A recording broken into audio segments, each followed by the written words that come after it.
punya kehidupan dan yang memberikan hidup tersebut kepada kita setiap orang yang percaya kepada Tuhan. Jemaat yang ada di GKMB Bungkaba Kuntep yang ada di rumah, bahkan sejauh mana bisa mendengar dan melihat siaran peribadatan kita pada pagi hari ini. Mari kita mempersiapkan kehidupan kita, mempersiapkan Alkitab untuk kita membaca firman Tuhan. Karena kebutuhan kita dalam peribadatan kepada Tuhan, yaitu untuk memuji memuliakan nama Tuhan. Dan kebutuhan kita dalam peribadatan selain memuji memuliakan nama Tuhan, yaitu supaya iman kita ditambahkan oleh Tuhan, dikuatkan oleh Tuhan. Dan Alkitab berkata bahwa iman bertambah bertumbuh dari pendengaran akan firman Kristus. Oleh karena itu, saya mengharapkan jemaat untuk fokus kepada pemberitaan firman Tuhan. Dan mari kita akan membaca firman Tuhan di dalam kitab Perjanjian Baru, Injil Yohanes pasal 6. Firman Tuhan terdapat di dalam Injil Yohanes pasal 6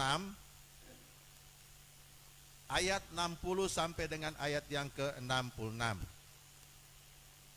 Yohanes pasal 6 ayat 60 sampai ayat yang ke-66. Mari kita membaca, mendengar dengan iman kita akan kebenaran firman Tuhan yang bunyinya sebagai berikut. Sesudah mendengar semuanya itu, banyak dari murid-murid Yesus yang berkata, "Perkataan ini keras. Siapakah yang sanggup mendengarkannya?" Yesus yang di dalam hatinya tahu bahwa murid-muridnya bersungut-sungut tentang hal itu, berkata kepada mereka, "Adakah perkataan itu menggoncangkan imanmu? Dan bagaimanakah jikalau kamu melihat Anak Manusia naik ke tempat di mana ia sebelumnya berada? Rohlah yang memberi hidup. Daging sama sekali tidak berguna. Perkataan-perkataan yang kukatakan kepadamu adalah roh dan hidup. Tetapi di antaramu ada yang tidak percaya." Sebab Yesus tahu dari semula siapa yang tidak percaya dan siapa yang akan menyerahkan dia. Lalu ia berkata, "Sebab itu telah kukatakan kepadamu, tidak ada seorang pun dapat datang kepadaku kalau Bapa tidak mengaruniakannya kepadanya." Ayat 66. Mulai dari waktu itu, banyak murid-muridnya mengundurkan diri dan tidak lagi mengikut dia. Sekali lagi, kita semua membaca dan mendengar ayat yang ke-66. Mulai dari waktu itu, banyak murid-muridnya mengundurkan diri dan tidak lagi mengikut dia. Sejauh itu bacaan kebenaran firman Tuhan Yesus Kristus. Berbahagialah orang yang membaca merenungkan, maka dia akan memperoleh hidup yang kekal yang daripada Tuhan Yesus Kristus. Saudara-saudara yang dikasihi oleh Tuhan, ketika dalam pelayanan Tuhan Yesus dalam dunia ini, ada yang pro dan ada yang kontra. Ada yang menerima dan ada yang menolak. Kita bisa bayangkan bagaimana seorang yang dari sorga, yang datang dalam dunia, memberitakan tentang keselamatan hidup yang kekal. Seorang yang membawa keselamatan. Tetapi Alkitab mencatat, banyak yang menerima, banyak yang tidak menerima. Banyak yang percaya, banyak juga yang tidak percaya. itu realita dari yang namanya pengajaran Tuhan Yesus Kristus. Tuhan kita tidak pernah memaksakan kehendak-kehendaknya untuk kita semua selamat. Tetapi dia memberikan satu jalan. Yesus berkata, akulah jalan, kebenaran, dan hidup. Tidak ada seorang pun yang dapat datang kepada Bapa di sorga kalau tidak melalui Yesus Kristus. Saudara yang dikasihi oleh Tuhan, mengapa murid-muridnya banyak yang mengundurkan diri daripada mengikut Tuhan? Mereka berkata, perkataan ini keras, siapakah yang sanggup mendengarkannya? Penolakan daripada murid-murid Yesus untuk mengikuti Yesus ketika Yesus berkata tentang roti hidup. Kalau kita baca dalam ayat yang ke-25 sampai dengan ayat yang ke-59, secara panjang lebar Yesus mengatakan bahwa dia adalah roti hidup yang datang dari sorga. Dia menjelaskan, dan mereka banyak yang berbantah dengan dia. Mereka berkata bahwa mereka mendapatkan makanan dari sorga ketika nenek moyang mereka ada dalam perjalanan dari Mesir ke tanah Kanaan. Dan Yesus berkata, mana yang dimakan oleh nenek moyang mereka membuat juga mereka tetap mati. Tetapi roti hidup adalah Yesus sendiri akan membawa kepada kehidupan. Dan ketika dia berkata bahwa roti berbicara tentang tubuhnya, dan dia berkata di dalam ayat yang ke-51 dalam Yohanes pasal 6, Yesus berkata, akulah roti hidup yang telah turun dari sorga. Jikalau seorang makan dari roti ini, ia akan hidup selama-lamanya. Dan roti yang kuberikan itu ialah dagingku, yang akan kuberikan untuk hidup dunia. Yesus berkata, dia lebih memperinci lagi tentang roti, berbicara tentang tubuhnya, tubuh Tuhan Yesus, yang diberikan untuk hidup dunia, artinya seluruh manusia. Ayat 5.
Kehidupan daripada Yesus, yaitu tentang kebenaran firman Tuhan.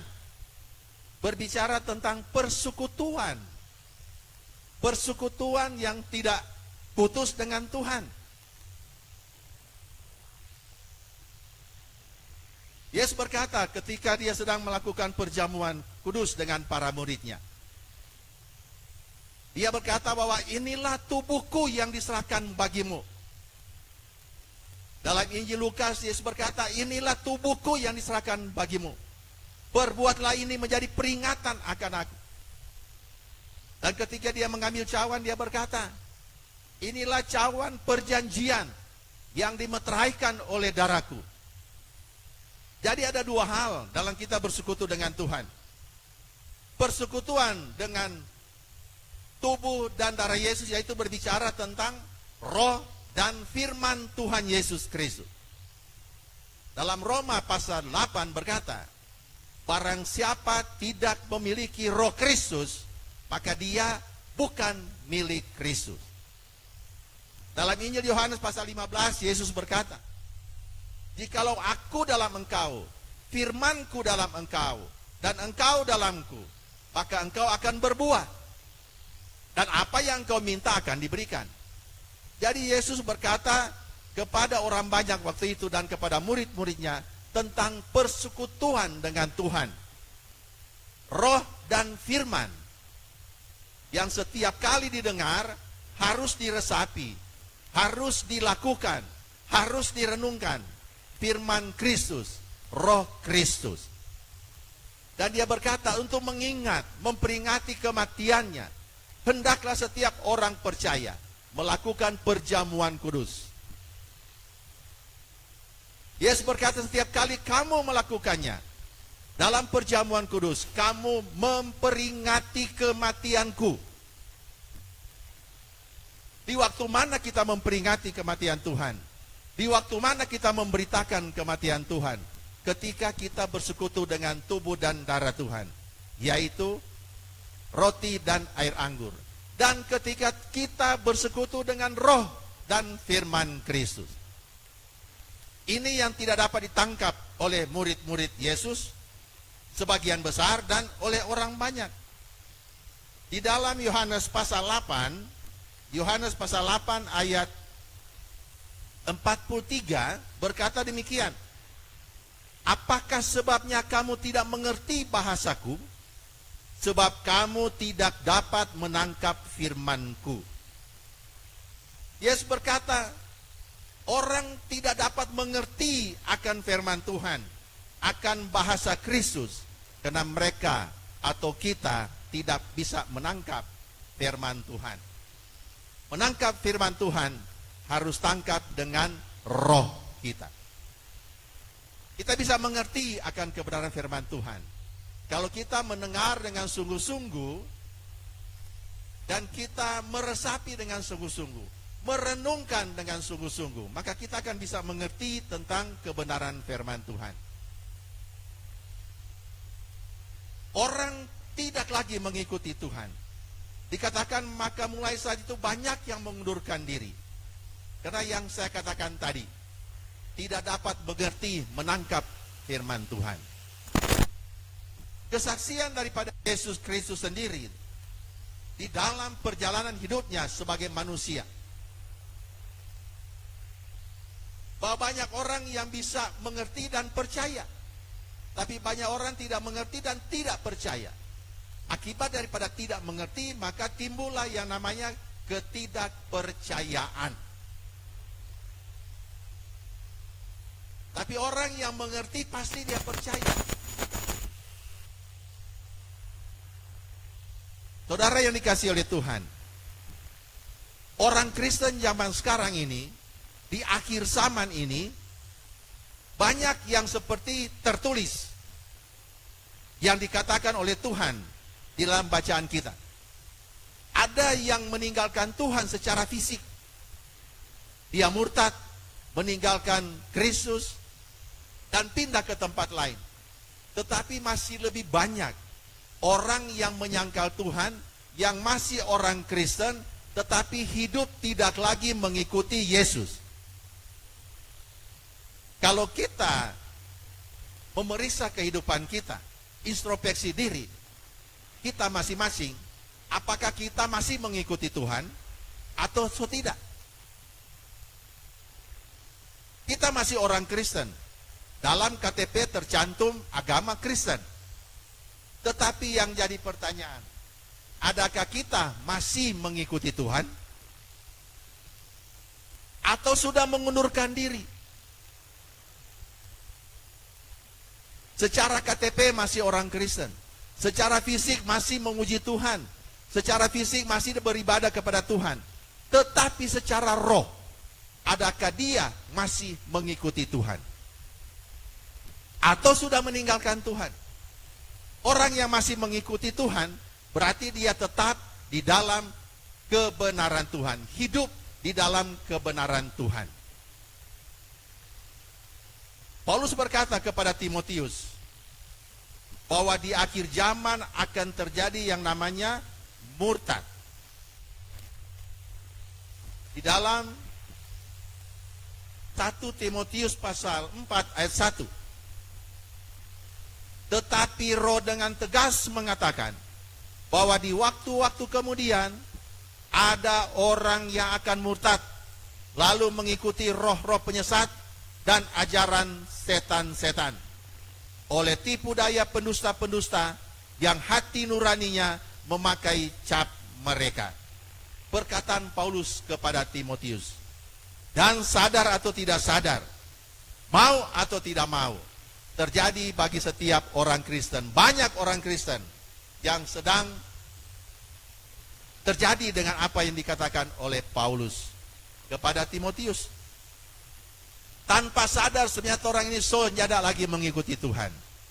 Ketika orang masih ada yang namanya iri hati, masih ada yang namanya dengki, masih ada yang namanya suka fitnah, masih ada yang namanya suka hoax, bohong, dan lain sebagainya.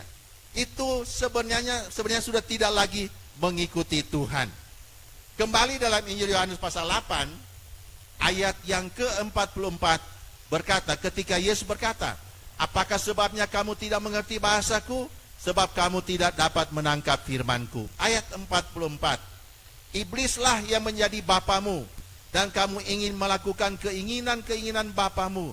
Ia adalah pembunuh manusia sejak semula, dan tidak hidup dalam kebenaran. Sebab di dalam dia tidak ada kebenaran.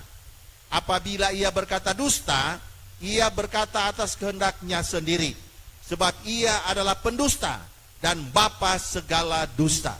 Kalau orang masih suka berdusta, maka dia bapa adalah iblis. Kata Yesus dalam Injil Yohanes pasal 8. Karena iblis tahu akan Tuhan. Dia tahu tentang Allah. Tetapi dia tidak hidup di dalamnya. Sehingga Yesus berkata, karena tidak ada kebenaran di dalam kehidupan iblis. Tidak ada kebenaran. Nah, kalau orang Kristen yang tidak ada kebenaran, yang tidak mau hidup dalam kebenaran-kebenaran firman Tuhan, maka apa yang dikatakan oleh Yesus, bahwa dia adalah anak-anak iblis. Kalau dalam hidupnya masih ada dua ilah, dalam hidupnya masih mengandalkan kekuatan-kekuatan duniawi, kekuatan-kekuatan orang-orang kuat, kekuatan-kekuatan orang-orang mati, itu namanya masih hidup tidak dalam kebenaran. Berarti dia hidup di bawah naungan iblis. Yesus berkata, maka dia adalah anak-anak iblis. Inilah yang terjadi, realita bagi orang-orang Kristen zaman sekarang. Tanpa disadari, sebenarnya sudah tidak lagi mengikuti Tuhan. Tidak mengikuti Tuhan, yaitu tidak mau mengikuti kebenaran-kebenaran Tuhan.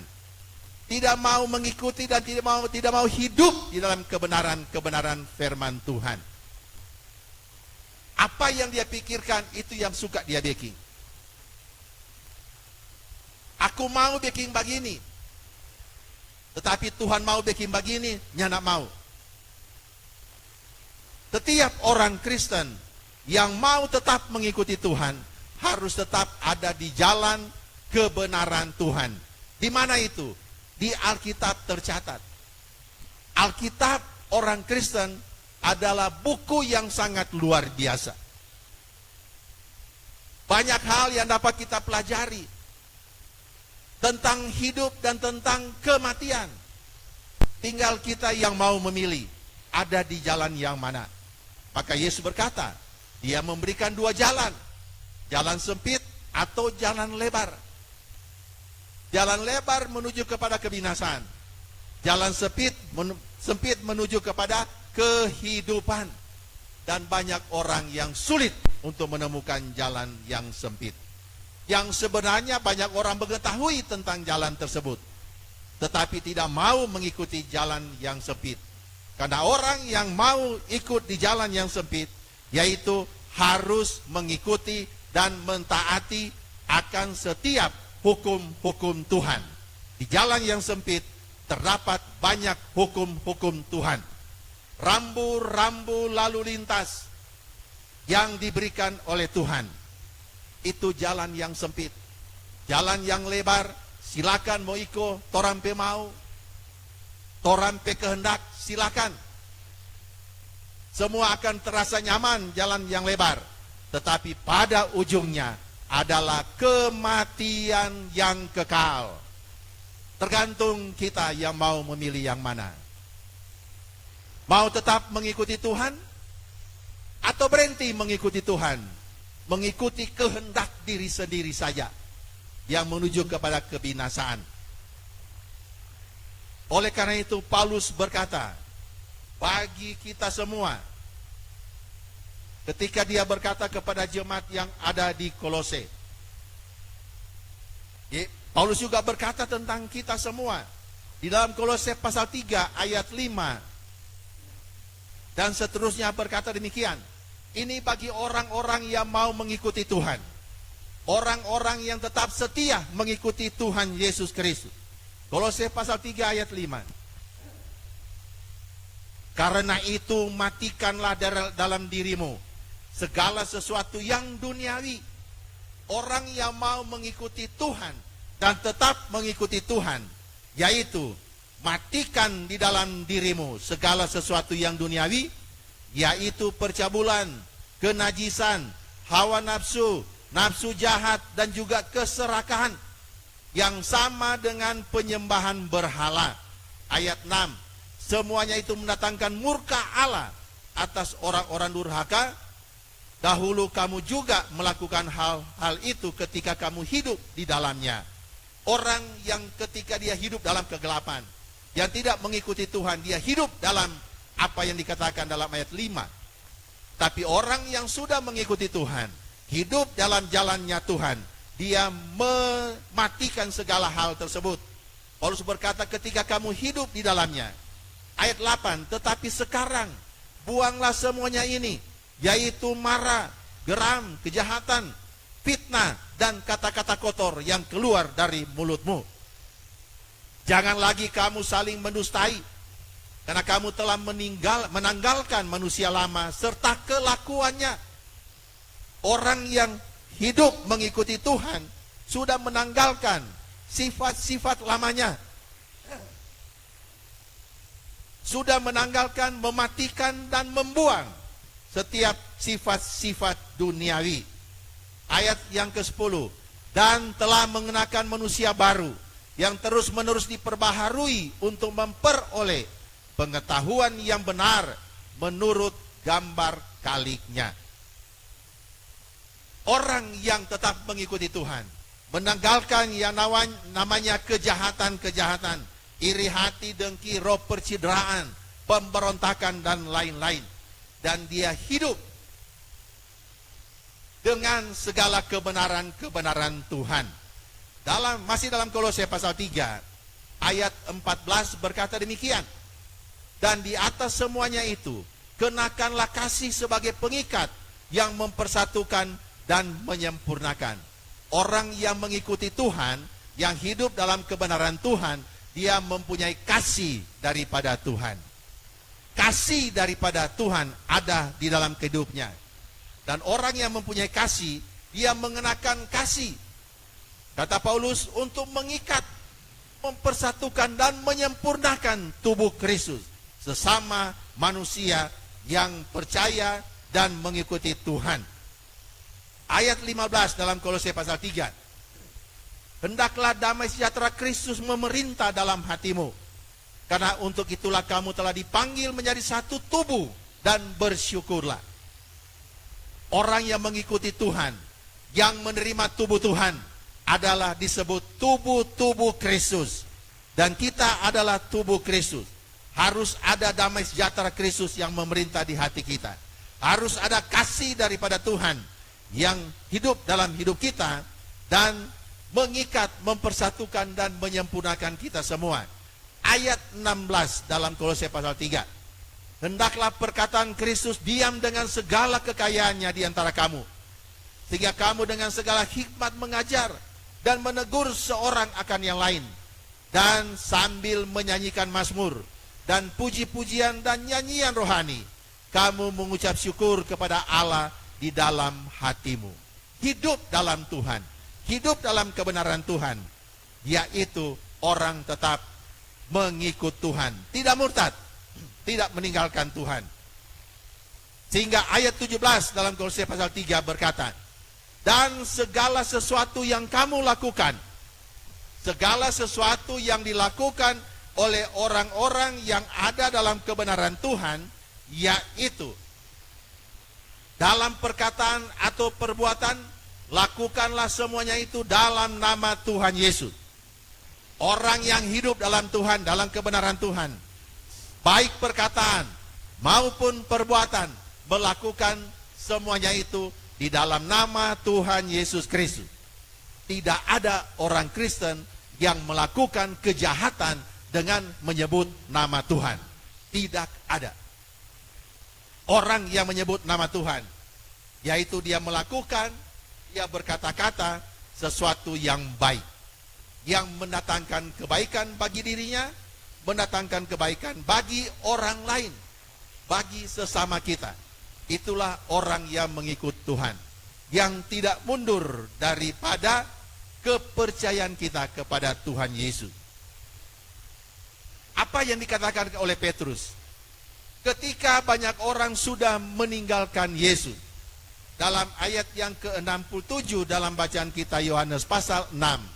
Kita kembali dalam Yohanes pasal 6, ayat yang ke-67 dan seterusnya. Maka kata Yesus kepada ke-12 muridnya, ketika orang murid-muridnya sebagian mengundurkan diri, Yesus tidak tahan mereka. Yesus tidak membujuk mereka, tidak. Yesus tidak membujuk orang-orang yang sudah meninggalkan Yesus. Bahkan Yesus berkata kepada ke-12 muridnya, ayat 67, maka kata Yesus kepada ke-12 muridnya, apakah kamu tidak mau pergi juga? Dia berkata kepada Petrus dan teman-temannya, oh ini tidak mau pergi le? Sama dia bilang, kamu ini terpengaruh dengan yang lain, silakan pergi, meninggalkan dia.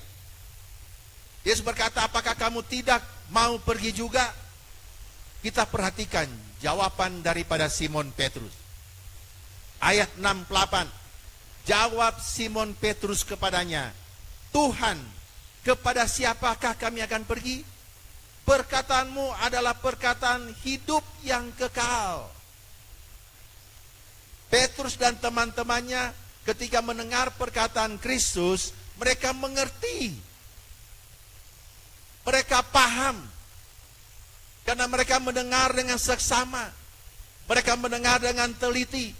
Dan mereka menangkap dengan roh mereka setiap perkataan Kristus.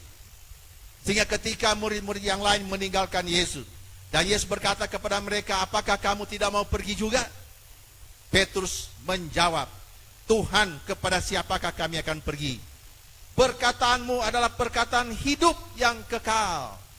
Orang yang menerima perkataan Tuhan, orang yang hidup dalam kebenaran Tuhan, dia sedang menuju kepada kehidupan yang kekal. Masalah boleh terjadi, wabah virus corona bisa ada, tetapi orang percaya tidak akan meninggalkan Tuhan. Tetap dalam kepercayaan. Dalam kepercayaan ada perlindungan. Dalam kepercayaan kepada Tuhan ada keselamatan. Ada penjagaan daripada Tuhan. Karena Tuhan memperhatikan setiap orang-orang yang bersandar kepadanya. Orang-orang yang berseru kepadanya. Orang-orang yang berpengharapan kepadanya. Tuhan memperhatikan. Tuhan tidak pernah menutup mata. Percayalah kepada Tuhan. Kuatkanlah kepercayaan. Hai jemaat Tuhan yang ada di kami Bunga Bakung Tep. Percaya kepada Tuhan dan kuatkan kepercayaanmu kepada Tuhan. Karena ada Tuhan di dalam hidup kita semua. Yang selalu bergantung kepada Tuhan. Puji Tuhan, inilah firman Tuhan yang dapat kita renungkan. Diberkatilah setiap orang yang menerima firman Tuhan dengan iman dan sukacita. Terpujilah Kristus Yesus Tuhan. Haleluya.